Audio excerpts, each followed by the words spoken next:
BJP शुरू से वक्फ boards और वक्फ की प्रॉपर्टीज के खिलाफ रही है।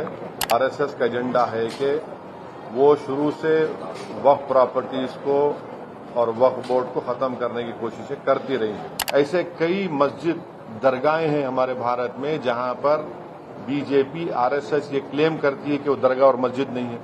जब पार्लियामेंट सेशन में है तो सेंट्रल गवर्नमेंट जो है पार्लियामेंट्री सुप्रीमेसी और प्रिविलेजेस के खिलाफ ये काम करते हुए मीडिया को इन्फॉर्म कर रही है और पार्लियामेंट को इन्फॉर्म नहीं कर रही है। पार्लियामेंट जब चल रहा है तो सरकार का काम है कि इमीडिएटली आप पार्लियामेंट को इन्फॉर्म करते बजाय इसके कि आपने मीडिया को लीक किया। अब जो मीडिया ने रिपोर्ट किया उसकी बुनियाद पर मैं ये कह सकता हूं कि ये जो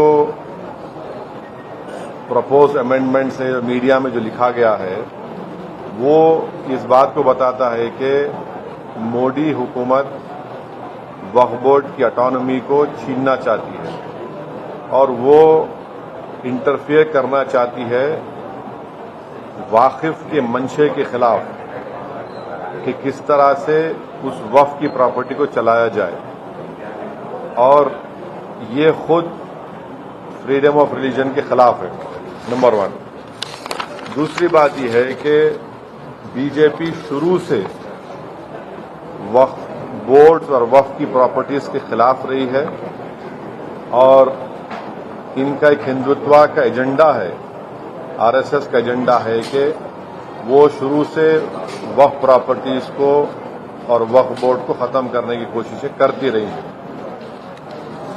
तीसरी बात यह है कि अब जो मीडिया के रिपोर्ट्स के ऊपर मैं अपना ये रिएक्शन दे रहा हूं कि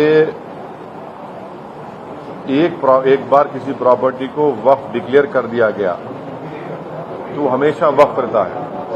तो वक्फ एक्ट जो है 54 का है और 96 का है, जो 96 के एक्ट तो 2013 में अमेंड किया गया।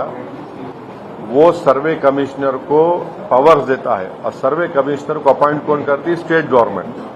तो सर्वे कमिश्नर वक्फ प्रॉपर्टीज आइडेंटिफाई करता, उसके बाद लिस्ट ऑफ वक्फ प्रिपेयर होती है सर्वे कमिश्नर की तरफ से और वो सर्वे कमिश्नर जो स्टेट गवर्नमेंट का अपॉइंटी है उसको स्टेट गवर्नमेंट को भिजाता और state government gazette notification issue करती है। तो गजीट नोटिफिकेशन खुद एक ऑफिशियल एक्ट है और अगर गजीट नोटिफिकेशन 1 साल तक चैलेंज नहीं होती तो वो फाइनल हो जाती है और नेचर ऑफ वक्फ हो जाता है। इसको ये लोग चेंज करना चाहते हैं, यानी जो पहले से वक्फ हो चुकी हैं प्रॉपर्टीज अब दोबारा उनको स्टैब्लिश करना पड़ेगा कि ये वक्फ है। ये इम्पॉसिबिलिटी है। दूसरी बात यह है कि गजीट का जो कंक्लूसिव नेचर है उसको आप डाइल्यूट करना चाह रहे हैं। मानिए अब कई लोग वक्फ की प्रॉपर्टीज में एंक्रोचर्स है, इलीगल तरीके से वहां पर है, तो इनको एक मौका मिल जाएगा कि वो वक्फ प्रॉपर्टीज को बोलेंगे कि हमारी प्रॉपर्टी है, वक्फ की प्रॉपर्टी नहीं है। और कोई भी प्रॉपर्टी में ये झगड़े होते कहीं ना कहीं तो उसको एक एंक्रोचर्स को एक मौका मिल जाएगा। तीसरा न्यूज रिपोर्ट ये बोलता है कि अमेंडमेंट इन एस्टैब्लिशमेंट और कंपोजिशन ऑफ वक्फ बोर्ड। तो ये एक्ट खुद ये बोलता है कि हर स्टेट में एक वक्फ बोर्ड होना चाहिए और बोर्ड रिस्पांसिबल होगा उसके एडमिनिस्ट्रेशन और मैनेजमेंट ऑफ वक्फ प्रॉपर्टीज के लिए।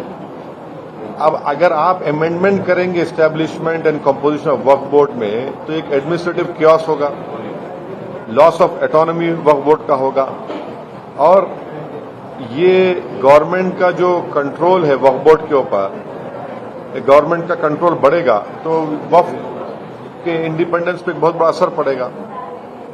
चौथी बात उसमें यह है कि वक्फ ट्रिब्यूनल्स है। अब ये जो मीडिया रिपोर्ट ये बोल रहा है कि गवर्नमेंट इन ट्राइब्यूनल्स को डाइल्यूट करना चाहती है। अब ये ट्राइब्यूनल्स के पावर्स को डाइल्यूट कर देंगे तो फिर ये केसेस का क्या होगा? इनएफेक्टिव इन्फोर्समेंट होगा। पांचवी बात जो मीडिया रिपोर्ट्स के ऊपर मैं बोल रहा हूं आपको, इसमें लिखा गया कि अगर कोई डिस्प्यूटेड प्रॉपर्टी है तो डिस्प्यूटेड प्रॉपर्टी का ये लोग बोलेंगे नहीं प्रॉपर्टी डिस्प्यूटेड है, इसका सर्वे हम कराएंगे। अगर कोई प्रॉपर्टी डिस्प्यूट है तो उसका फैसला जुडिशरी करती, यहां पर मोदी हुकूमत डिस्प्यूट क्रिएट करेगी, उसका सर्वे कराएंगे। अब सर्वे एग्जीक्यूटिव कराएगा या सीएम कराएगा या बीजेपी पावर बीजेपी कराएगी। अब जाहिर नतीजा क्या निकलेगा आपको मालूम है। तो ये भी एक तरीका है उस डिस्प्यूटेड प्रॉपर्टीज को डिस्प्यूट बनाना पहले, फिर सर्वे कराना उसका, और सर्वे में रिपोर्ट लिख देना कि नहीं ये वक्फ नहीं है।